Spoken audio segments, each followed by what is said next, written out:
and invite him to address the Assembly.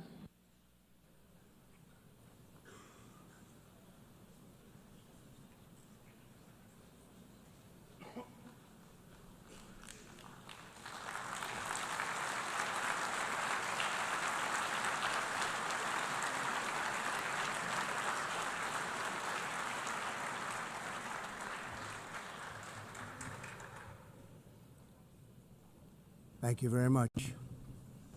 Very much appreciated.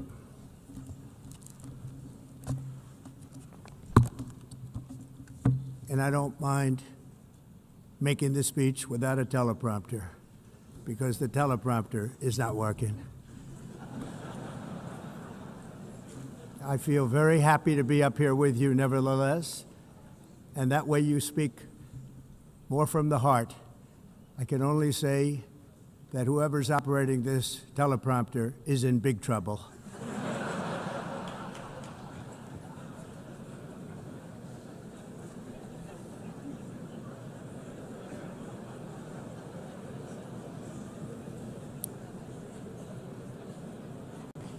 Hello, Madam First Lady. Thank you very much for being here. And Madam President, Mr. Secretary General, First Lady of the United States, distinguished delegates, ambassadors, and world leaders. 6 years have passed since I last stood in this grand hall and addressed a world that was prosperous and at peace in my first term. Since that day, the guns of war have shattered the peace I forged on 2 continents. An era of calm and stability gave way to one of the great crises of our time.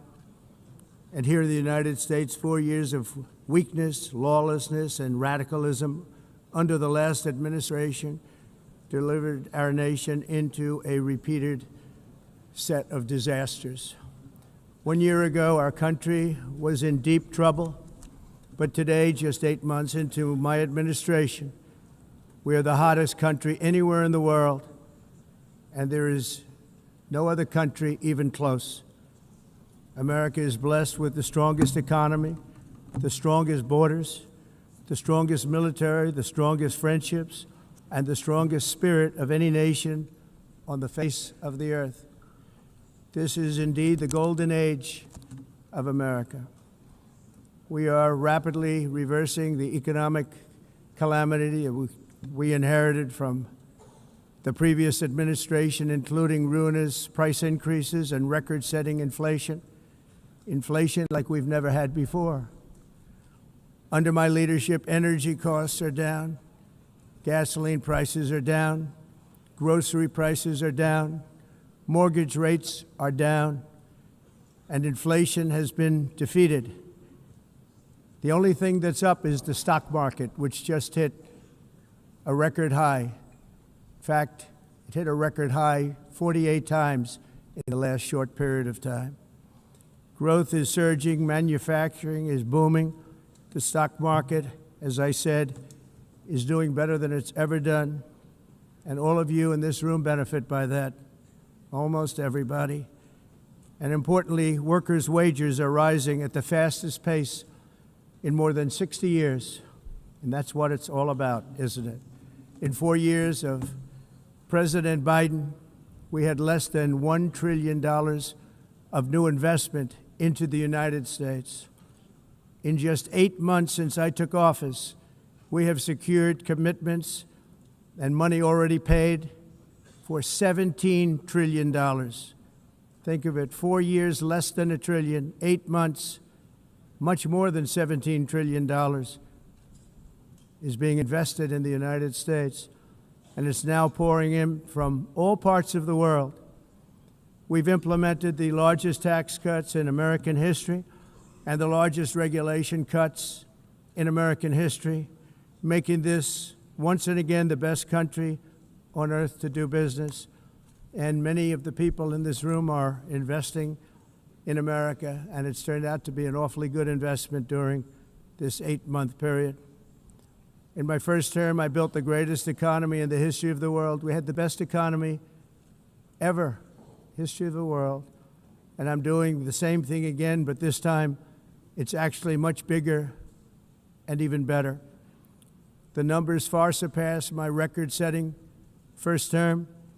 On our southern border, we have successfully repelled a colossal invasion, and for the last 4 months, and that's 4 months in a row, the number of illegal aliens admitted and entering our country has been 0. Hard to believe, because if you look back just a year ago, it was millions and millions of people pouring in from all over the world, from prisons. Our message is very simple. If you come illegally into the United States, you're going to jail, or you're going back to where you came from, or perhaps even further than that. You know what that means. I want to thank the country of El Salvador for the successful and professional job they've done in receiving and jailing so many criminals that entered our country. And it was under the previous administration that the number became record-setting, and they're all being taken out. We have no choice. And other countries have no choice, because other countries are in the exact same situation with immigration. It's destroying your country, and you have to do something about it.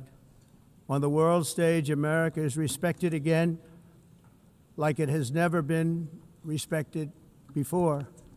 You think about 2 years ago, 3 years ago, 4 years ago, or 1 year ago, we were a laughingstock all over the world. At the NATO summit in June, virtually all NATO members formally committed to increase defense spending at my request from 2% to 5% of GDP, making our alliance far stronger and more powerful than it was ever before.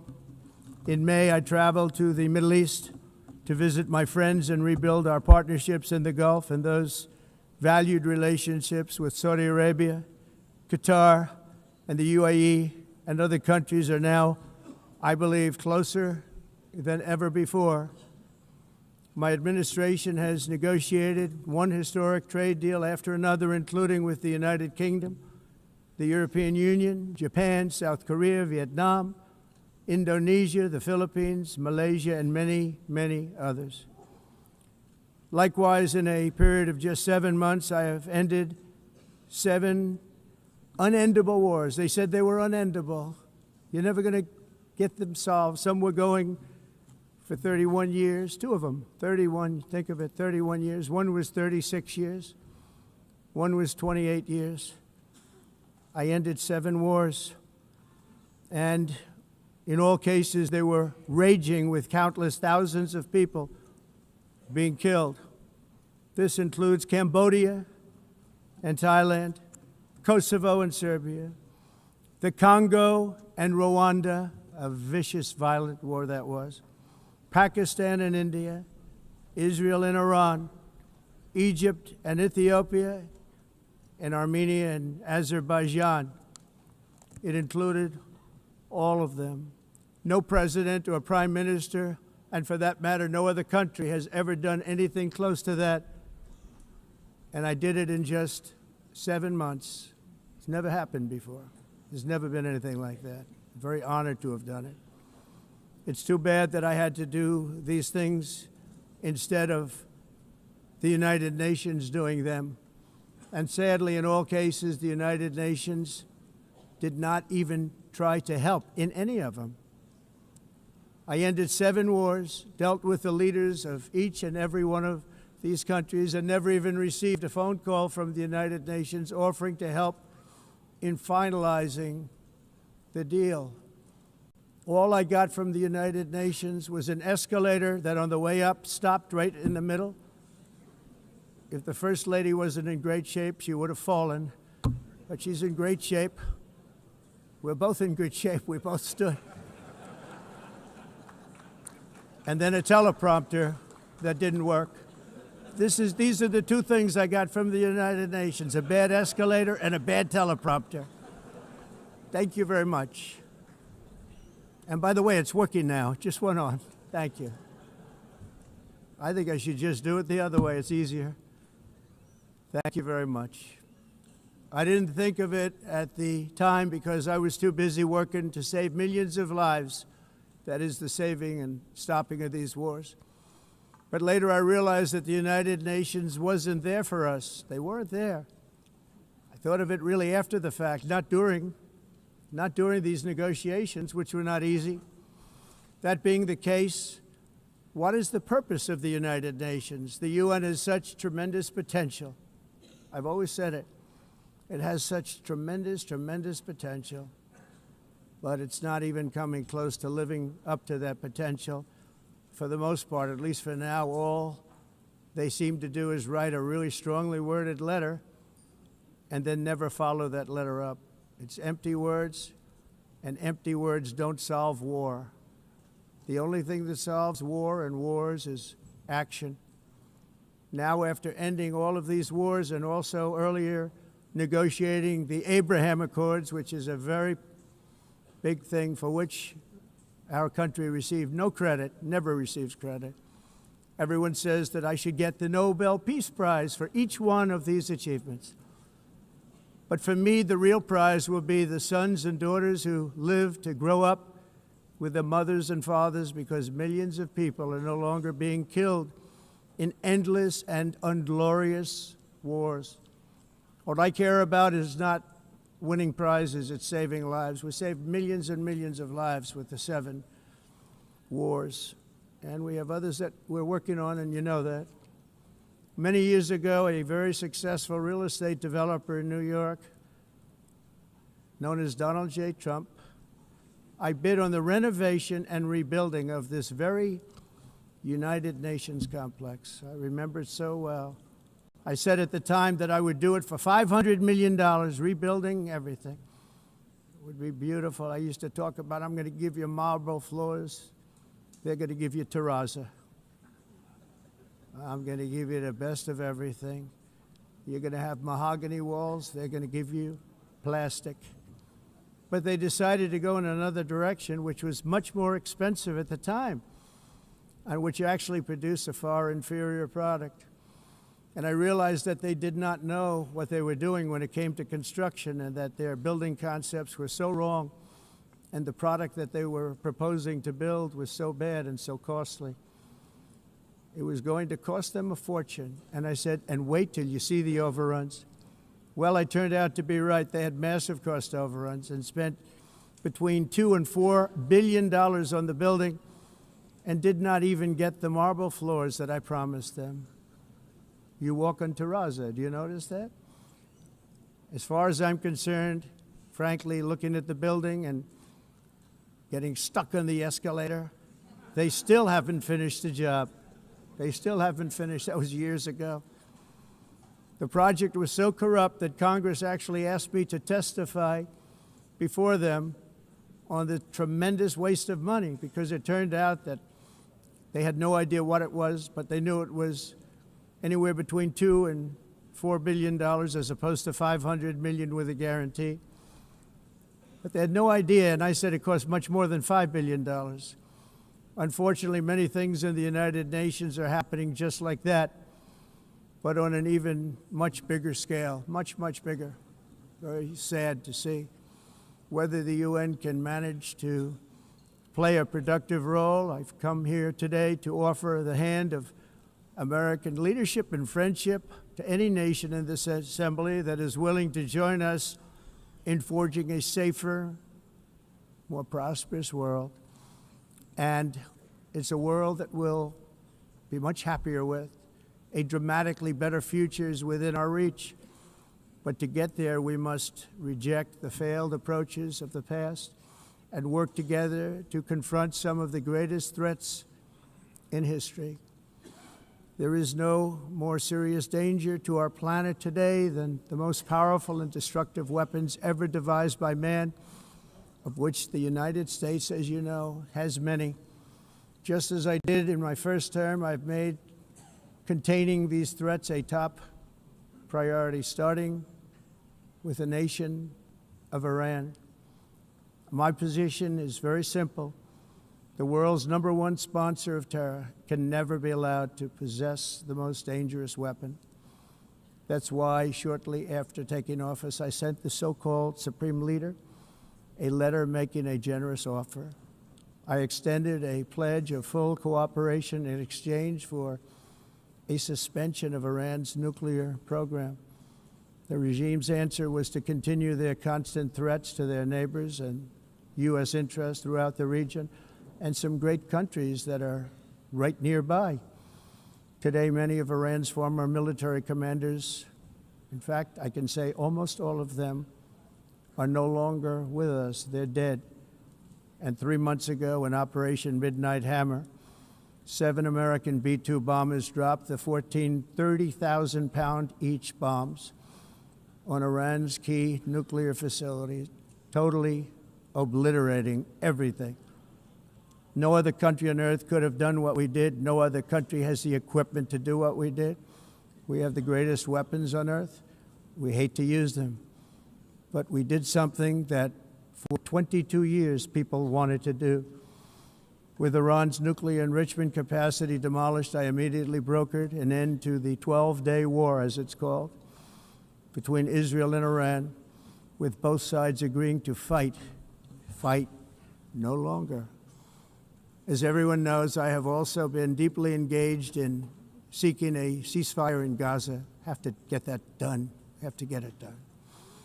Unfortunately, Hamas has repeatedly rejected reasonable offers to make peace.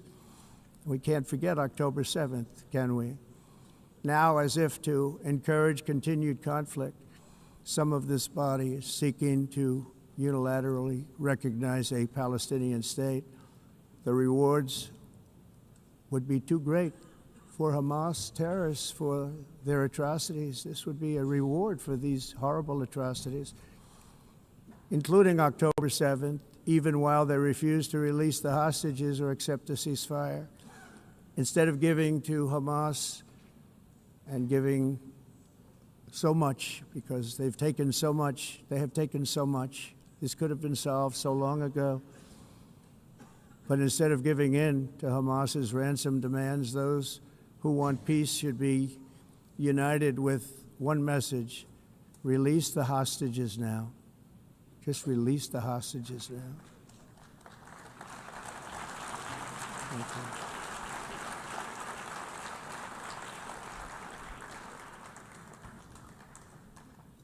Thank you. As we have got to come together, and we will come together, got to get it done. We have to stop the war in Gaza immediately. We have to stop it. We have to get it done. We have to negotiate, immediately have to negotiate peace. We got to get the hostages back. We want all 20 back. We don't want 2 and 4. As you know, I got, along with Steve Witkoff and others that helped us, Marco Rubio, we got most of them back. We were involved in all of them. But I always said the last 20 are going to be the hardest, and that's exactly what happened. We have to get them back now. We don't want to get back 2, and then another 2, and then 1, and then 3.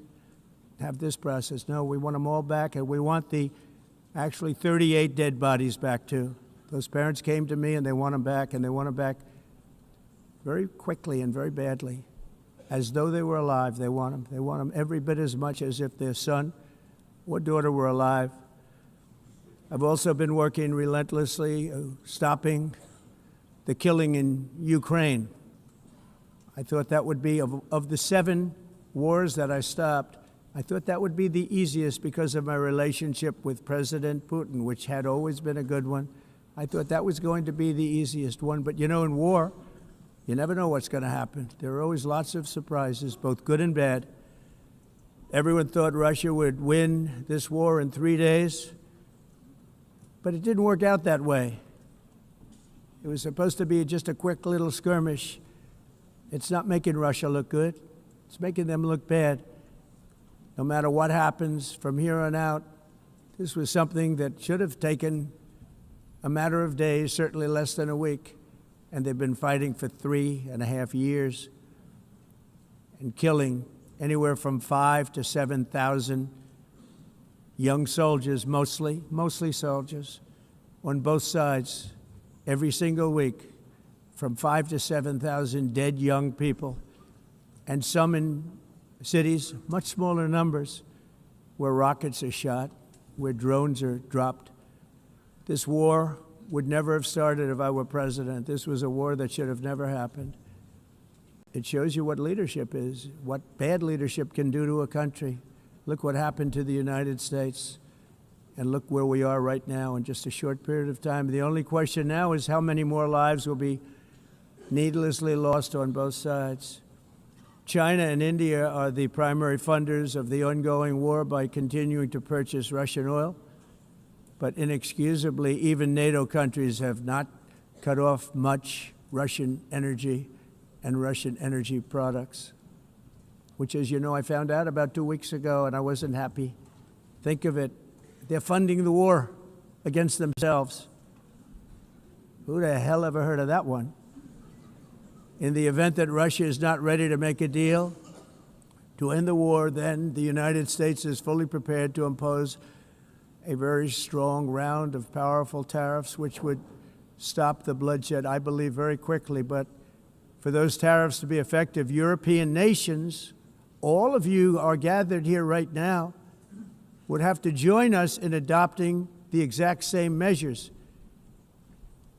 I mean, you're much closer to this. We have an ocean in between. You're right there. And Europe has to step it up. They can't be doing what they're doing. They're buying oil and gas from Russia while they're fighting Russia. It's embarrassing to them, and it was very embarrassing to them when I found out about it, I can tell you that. But they have to immediately cease all energy purchases from Russia. Otherwise, we're all wasting a lot of time. So I'm ready to discuss this. We're going to discuss it today with the European nations, all gathered here. I'm sure they're thrilled to hear me speak about it, but that's the way it is. I like to speak my mind and speak the truth.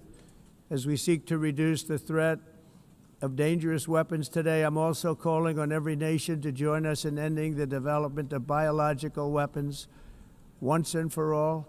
And biological is terrible, and nuclear is even beyond, and we include nuclear in that. We want to have a cessation of the development of nuclear weapons. We know, and I get to view it all the time. Sir, would you like to see? And I look at weapons that are so powerful that we just can't ever use them.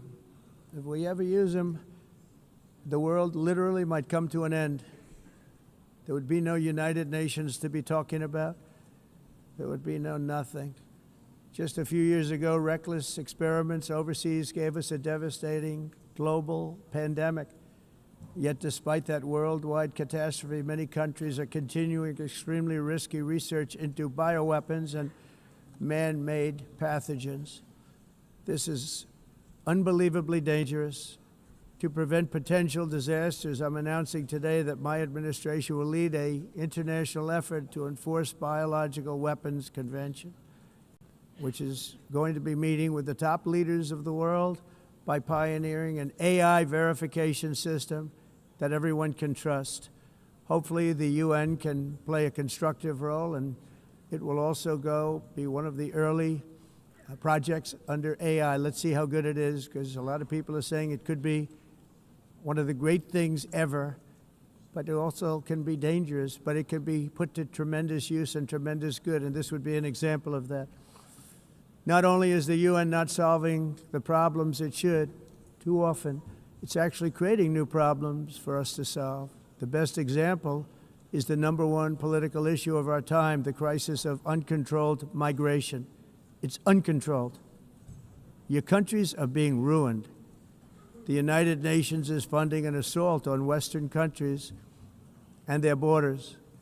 In 2024, the UN budgeted $372 million in cash assistance to support an estimated 624,000 migrants journeying into the United States.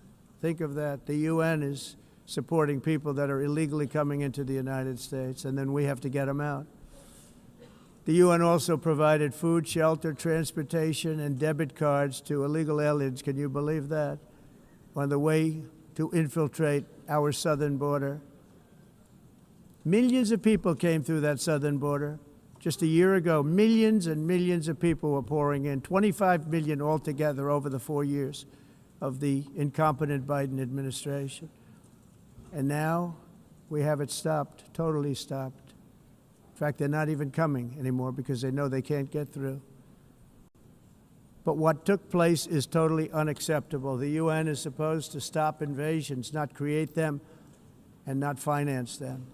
In the United States, we reject the idea that mass numbers of people from foreign lands can be permitted to travel halfway around the world, trample our borders, violate our sovereignty, cause unmitigated crime, and deplete our social safety net. We have reasserted that America belongs to the American people, and I encourage all countries to take their own stand in defense of their citizens as well. You have to do that because I see it. I'm not mentioning names. I see it, and I can call every single one of them out. You're destroying your countries. They're being destroyed. Europe is in serious trouble. They've been invaded by a force of illegal aliens like nobody's ever seen before. Illegal aliens are pouring into Europe. Nobody is ever, and nobody's doing anything to change it, to get them out. It's not sustainable. And because they choose to be politically correct, they're doing just absolutely nothing about it. And I have to say, I look at London, where you have a terrible mayor, terrible, terrible mayor, and it's been so changed, so changed. Now they want to go to Sharia law, but you're in a different country. You can't do that. Both the immigration and their suicidal energy ideas will be the death of Western Europe if something is not done immediately. This cannot be sustained. What makes the world so beautiful is that each country is unique. But to stay this way, every sovereign nation must have the right to control their own borders. You have the right to control your borders, as we do now, and to limit the sheer numbers of migrants entering their countries and paid for by the people of that nation that were there and that built that particular nation at the time. They put their blood, sweat, tears, money into that country, and now they're being ruined. Proud nations must be allowed to protect their communities and prevent their societies from being overwhelmed by people they have never seen before, with different customs, religions, with different everything. Where migrants have violated laws, lodged false asylum claims, or claimed refugee status for illegitimate reasons, they should, in many cases, be immediately sent home. And while we will always have a big heart for places and people that are struggling and truly compassionate, answers will be given.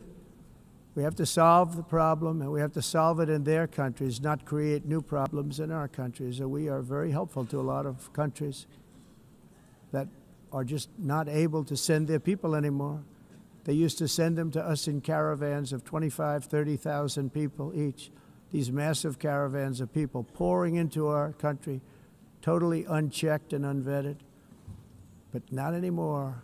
According to the Council of Europe, in 2024, almost 50% of inmates in German prisons were foreign nationals or migrants. In Austria, the number was 53% of the people in prisons were from places that weren't from where they are now. In Greece, the number was 54%, and in Switzerland, beautiful Switzerland, 72% of the people in prisons are from outside of Switzerland. When your prisons are filled with so-called asylum seekers who repaid kindness, and that's what they did, they repaid kindness with crime. It's time to end the failed experiment of open borders. You have to end it now. See, I can tell you. I'm really good at this stuff. Your countries are going to hell. In America, we've taken bold action to swiftly shut down uncontrolled migration. Once we started detaining and deporting everyone who crossed the border and removing illegal aliens from the United States, they simply stopped coming. They're not coming anymore. We're getting a lot of credit, but they're not coming anymore. This was a humanitarian act for all involved, because on the trips up, thousands of people a week were dying. Women were being raped. Nobody's ever seen anything like it. Raped, horribly beaten, raped. On the trip up, the journey up, it was a long walk. It was a long, arduous journey, indeed. And it was also a historic victory against human trafficking throughout the region. What we did was a victory, and we saved so many lives of people that wouldn't make the journey. That journey was loaded up with death. Loaded up with death.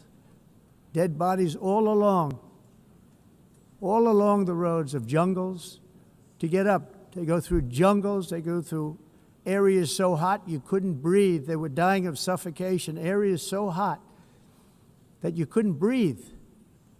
Dead bodies all over. By them not coming, we're saving tremendous numbers of lives. My people have done a fantastic job in doing what they did, and the American public agrees with it. I mean, I was very proud to see this morning I have the highest poll numbers I've ever had. Part of it is because of what we've done on the border. I guess the other part is what we've done on the economy. Joe Biden's policies empowered murderous gangs, human smugglers, child traffickers, drug cartels, and prisoners from all over the world.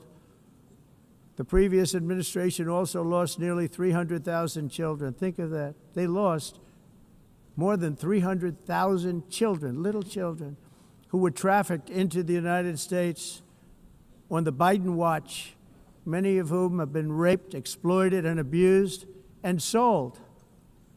Sold. Nobody talks about that. The fake news doesn't write about it. With many others, young children who are missing or dead. And we found a lot of these children, and we're sending them back, and we've been sending them back to their parents. They said, nobody knows who they are. They said, where do you come from? And they'll give us a country, and we'll find out, and we'll figure it out, and we'll bring them back to their homes. And the mother and father rush to the door, and their tears in their eyes. They can't believe that they're seeing their son or daughter, their little son or daughter again. We've done almost 30,000 of them so far. Any system that results in the mass trafficking of children is inherently evil. Yet that is exactly what the globalist migration agenda has done, and it's what it's all about. In America, those days, as you know, are over. The Trump administration is working, and we are continuing to work to track down the villains that are causing this problem, and also, as I said, to get back the 30,000 we've already returned. Now I think we're going to have another. We're going to find a lot. You're not going to find all of them. 300, more than 300,000.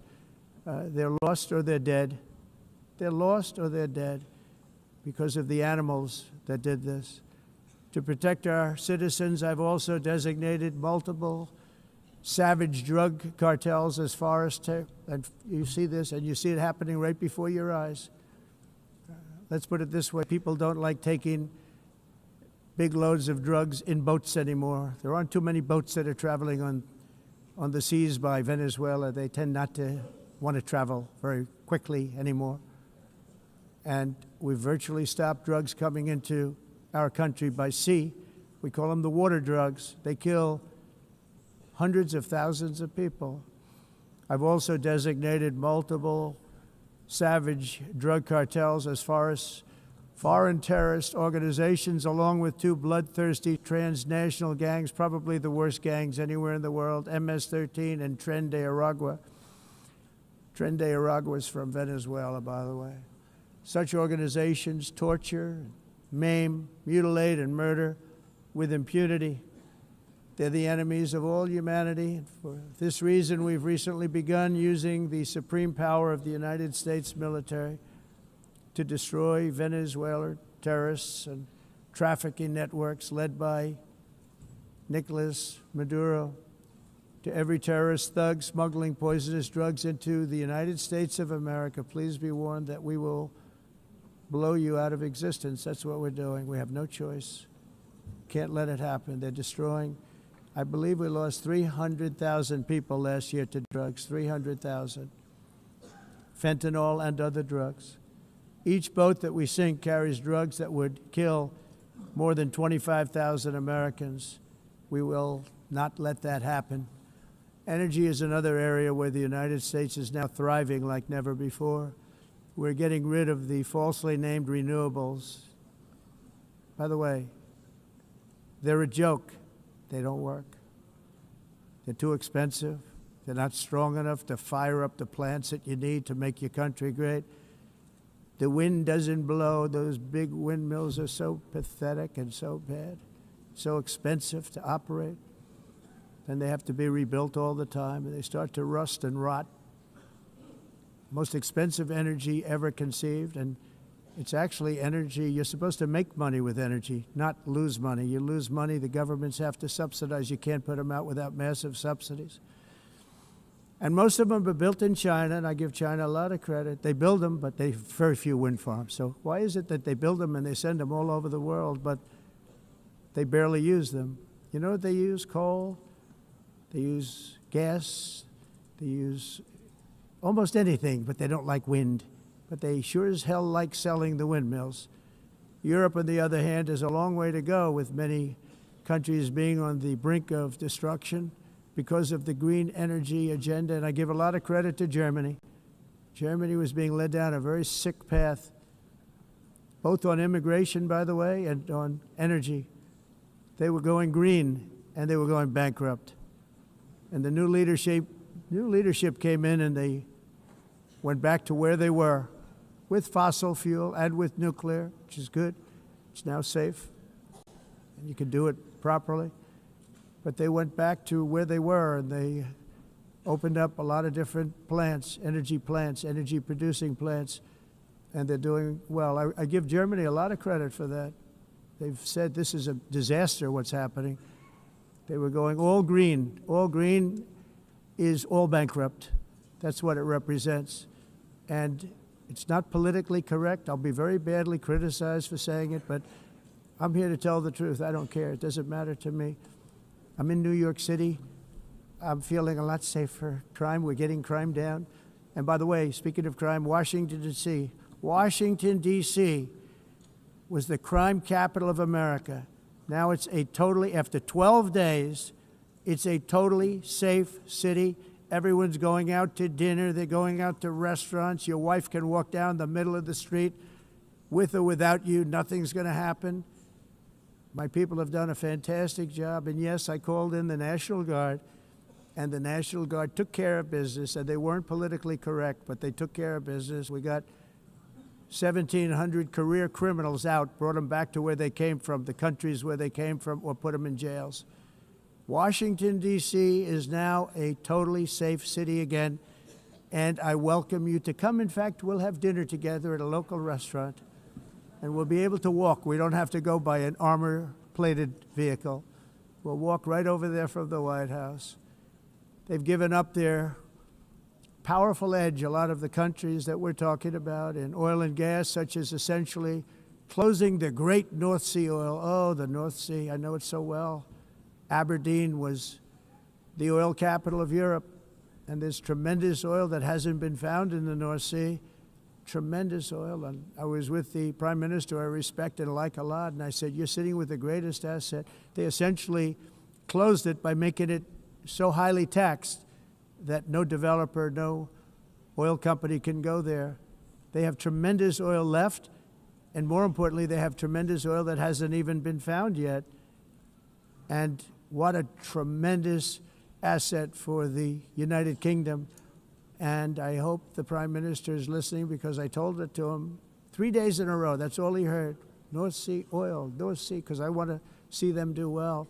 I want to stop seeing them ruining that beautiful Scottish and English countryside with windmills and massive solar panels that go 7 miles by 7 miles, taking away farmland. But we're not letting this happen in America. In 1982, the executive director of the United Nations Environmental Program predicted that by the year 2000, climate change would cause a global catastrophe. He said that it will be irreversible, as any nuclear holocaust would be. This is what they said at the United Nations. What happened? Here we are. Another UN official stated in 1989 that within a decade, entire nations could be wiped off the map by global warming. Not happening. You know, it used to be global cooling. If you look back years ago in the 1920s and the 1930s, they said, global cooling will kill the world. We have to do something. Then they said global warming will kill the world. But then it started getting cooler, so now they could just call it climate change, because that way they can't miss. It's climate change. Because if it goes higher or lower, whatever the hell happens, there's climate change. It's the greatest con job ever perpetrated on the world, in my opinion. Climate change, no matter what happens, you're involved in that. No more global warming, no more global cooling. All of these predictions made by the United Nations and many others, often for bad reasons, were wrong. They were made by stupid people that have cost their countries fortunes and given those same countries no chance for success. If you don't get away from this green scam, your country is going to fail. And I'm really good at predicting things, you know. They actually said during the campaign they had a hat, the best-selling hat. Trump was right about everything. And I don't say that in a braggadocious way, but it's true. I've been right about everything. And I'm telling you that if you don't get away from the green energy scam, your country is going to fail. And if you don't stop people that you've never seen before, that you have nothing in common with, your country is going to fail. I'm the President of the United States, but I worry about Europe. I love Europe. I love the people of Europe.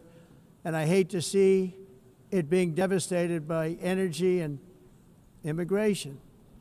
This double-tailed monster destroys everything in its wake, and they cannot let that happen any longer. You're doing it because you want to be nice. You want to be politically correct, and you're destroying your heritage. They must take control strongly and immediately of the unmitigated immigration disaster and the fake energy catastrophe before it's too late. The carbon footprint is a hoax made up by people with evil intentions, and they're heading down a path of total destruction. You know, the carbon footprint, it was a big, big thing a few years ago. I remember hearing about the carbon footprint, and then President Obama would get into Air Force One, a massive Boeing 747, and not a new one, an old one with old engines that spew everything into the atmosphere. He'd talk about the carbon footprint, we must do so. Then he'd get in and he'd fly from Washington to Hawaii to play a round of golf. And then he'd get back onto that big, beautiful plane and he'd fly back and he'd talk about, again, global warming and the carbon footprint. It's a con job. At extreme cost and expense, Europe reduced its own carbon footprint by 37%. Think of that. Congratulations, Europe. Great job. You cost yourself a lot of jobs, a lot of factories closed, but you reduced the carbon footprint by 37%. However, for all of that sacrifice and much more, it's been totally wiped out and then some by a global increase of 54%. Much of it coming from China and other countries that are thriving around China, which now produces more CO2 than all the other developed nations in the world. So all of these countries are working so hard on the carbon footprint, which is nonsense, by the way. It's nonsense. You know, it's interesting. In the United States, we have still radicalized environmentalists, and they want the factories to stop. Everything should stop. No more cows. We don't want cows anymore. I guess they want to kill all the cows. They want to do things that are just unbelievable, and you have it too. But you know, we have a border, strong, and we have a shape, and that shape doesn't just go straight up. That shape is amorphous when it comes to the atmosphere. And if we had the most clean air, and I think we do, we have very clean air. We have the cleanest air we've had in many, many years. But the problem is that other countries, like China, which has air that's a little bit rough, it blows. And no matter what you're doing down here, the air up here tends to get very dirty because it comes in from other countries where their air isn't so clean. And the environmentalists refuse to acknowledge that. Same thing with garbage. In Asia, they dump much of their garbage right into the ocean. And over about a 1 week and 2 week journey, it flows right past Los Angeles. You've seen it. Massive amounts of garbage, almost too much to do anything about. flowing past Los Angeles, past San Francisco, and then somebody would get in trouble because he dropped a cigarette on the beach. The whole thing is crazy. The primary effect of these brutal green energy policies has not been to help the environment, but to redistribute manufacturing and industrial activity from developed countries that follow the insane rules that are put down to polluting countries that break the rules and are making a fortune. They're making a fortune. European electricity bills are now 4 to 5 times more expensive than those in China, and 2 to 3 times higher than the United States. And our bills are coming way down. You probably see that our gasoline prices are way down. You know, we have an expression, drill. Nós reduzimos os custos de energia porque nós faremos, como a expressão, vamos fazer tudo isso, reduzir os custos de energia, e os custos diminuíram nos Estados Unidos. Common to see one.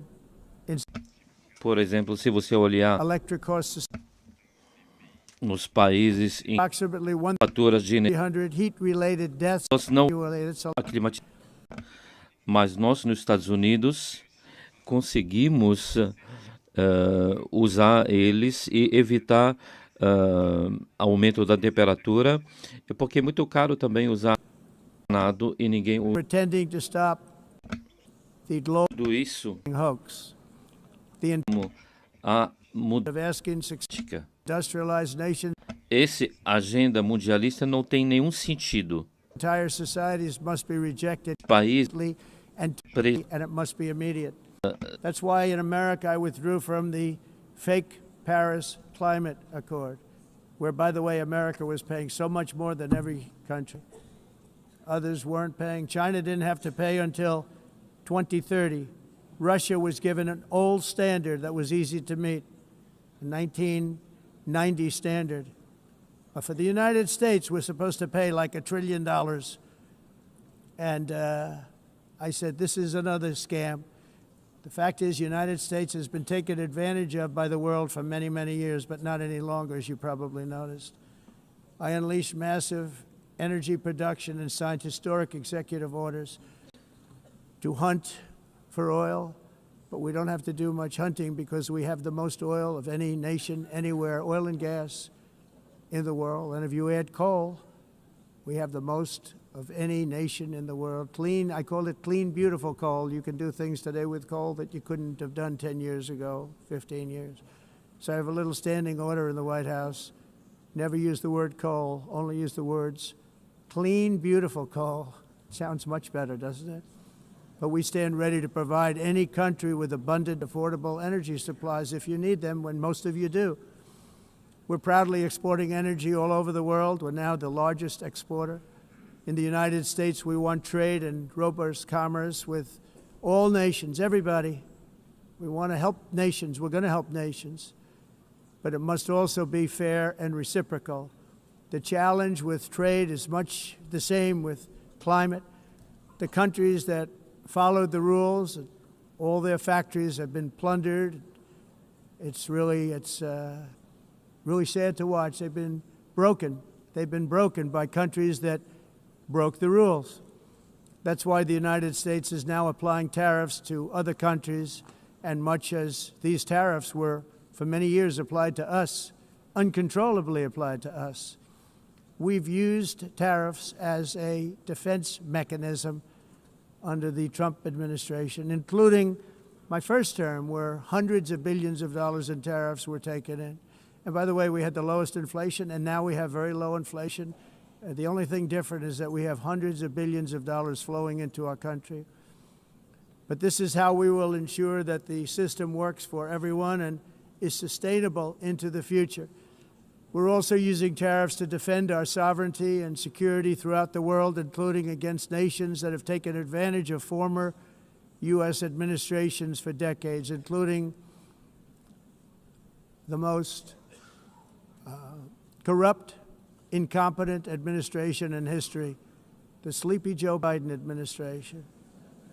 Brazil now faces major tariffs in response to its unprecedented efforts to interfere in the rights and freedoms of our American citizens and others with censorship, repression, weaponization, judicial corruption, and targeting of political critics in the United States.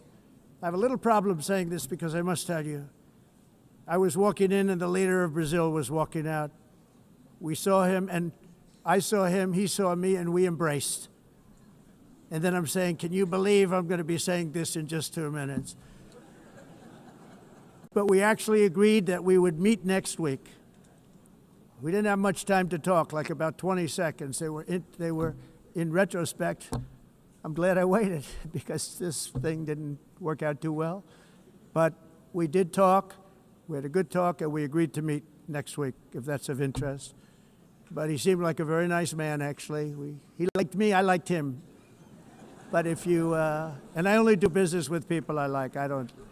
When I don't like them, I don't like them. But we had, at least for about 39 seconds, we had excellent chemistry. It's a good sign. But also in the past, Brazil, can you believe this, unfairly tariffed our nation, but now because of our tariffs, we are hitting them back, and we're hitting them back very hard. As president, I will always defend our national sovereignty and the rights of American citizens. So I'm very sorry to say this, that Brazil is doing poorly and will continue to do poorly. They can only do well when they're working with us. Without us, they will fail, just as others have failed. It's true. Next year, the United States will celebrate the 250th anniversary of our glorious independence, a testament to enduring power and American freedom and spirit. We will also be proudly hosting the 2026 FIFA World Cup, and shortly thereafter, the 2028 Olympics, which is going to be very exciting. I hope you all come. I hope that countless people from all over the globe will take part of these will be great celebrations of liberty and human achievement, and that together we all can rejoice in the miracles of history that began in July 4th, 1776, when we founded the light to all nations. And it's something really that an amazing thing came out of that date. It's called the United States of America.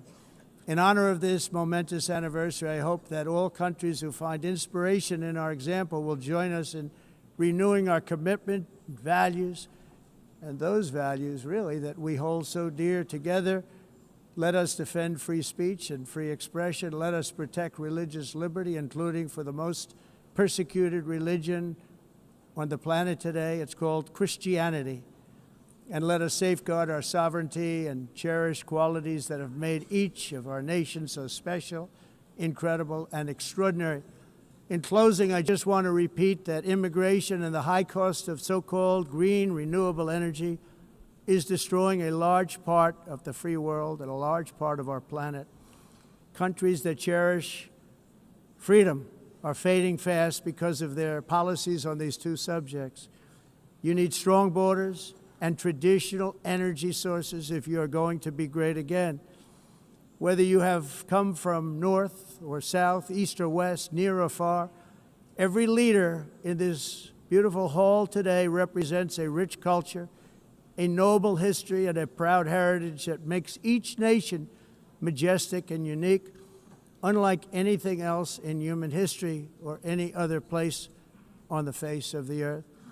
From London to Lima, from Rome to Athens, from Paris to Seoul, from Cairo to Tokyo and Amsterdam to right here in New York City, we stand on the shoulders of the leaders and legends, generals and giants, heroes and titans who won and built our beloved nations, all of our nations, with their own courage, strength, spirit, and skill. Our ancestors climbed mountains, conquered oceans, crossed deserts, and trekked over wide open plains. They charged into thunderous battles, plunged into grave dangers, and they were soldiers and farmers and workers and warriors and explorers and patriots. They built towns into cities, tribes into kingdoms, ideas into industries, and small islands into mighty empires. You're a part of all of that. They were champions for their people who never gave up and who never, ever gave in. Their values defined our national identities. Their visions forged our magnificent destiny. Everybody in this room is a part of it in your own way. Each of us inherits the deeds and the myths, the triumphs, the legacies of our own heroes and founders who so bravely showed us the way. Our ancestors gave everything for homelands that they defended with pride, with sweat, with blood, with life, and with death. Now the righteous task of protecting the nations that they built belongs to each and every one of us. So together let us uphold our sacred duty to our people and to our citizens. Let us protect their borders, ensure their safety, preserve their cultures, treasure, and traditions, and fight, fight, fight for their precious dreams and their cherished freedoms. And in friendship and really a beautiful vision, let us all work together to build a bright, beautiful planet, a planet that we all share, a planet of peace and a world that is richer, better, and more beautiful than ever before. That can happen. It will happen. It will happen, and I hope it can happen and start right now, right at this moment. We'll turn it around. We're going to make our countries better, safer, more beautiful. We're going to take care of our people. Thank you very much. It's been an honor. God bless the nations of the world. Thank you very much. Bye.